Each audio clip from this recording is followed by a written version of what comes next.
Suppose करो आपने किसी को पैसा दिया और उसने ये कमिटमेंट किया कि वो आपको उस इन्वेस्टमेंट के बदले एक अच्छा रिटर्न वापस देगा, लेकिन होता क्या है, वो पैसा लगाने के बाद जो रिटर्न आप एक्सपेक्ट कर रहे थे वो आपको नहीं मिलता और आपको धीरे धीरे समझ आता है कि शायद हमारे साथ उसने चीटिंग कर दी। अब जब आप पुलिस स्टेशन जाते हैं उसके खिलाफ कंप्लेंट कराने के लिए, तो पुलिस वाले कहते हैं ये तो रिकवरी ऑफ मनी का मैटर है, सिविल डिस्प्यूट बनता है, क्रिमिनल में हम इसमें कुछ नहीं कर सकते। तो देखिए एक बहुत ही थिन लाइन डिफरेंस होता है इस सिचुएशन में कि वो सिविल नेचर का डिस्प्यूट है या क्रिमिनल नेचर का डिस्प्यूट है। देखिए सिविल नेचर का डिस्प्यूट तो ये है, लेकिन अगर आप ये जस्टिफाई कर देते हैं कि सामने वाली पार्टी का इंटेंशन शुरुआत से ही मेलाफाइड था, खराब था, वो चाहता था कि आपको अच्छे रिटर्न्स का सपना दिखाकर, लालच देकर आपसे पैसा ले लेगा और रिटर्न में आपको कुछ नहीं देगा और आपको चक्कर कटवाएगा। अगर आप ये प्रूफ कर देते हैं, ये जस्टिफाई कर देते हैं, तो यहाँ आप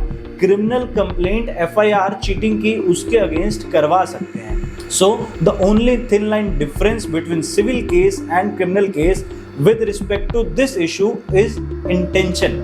If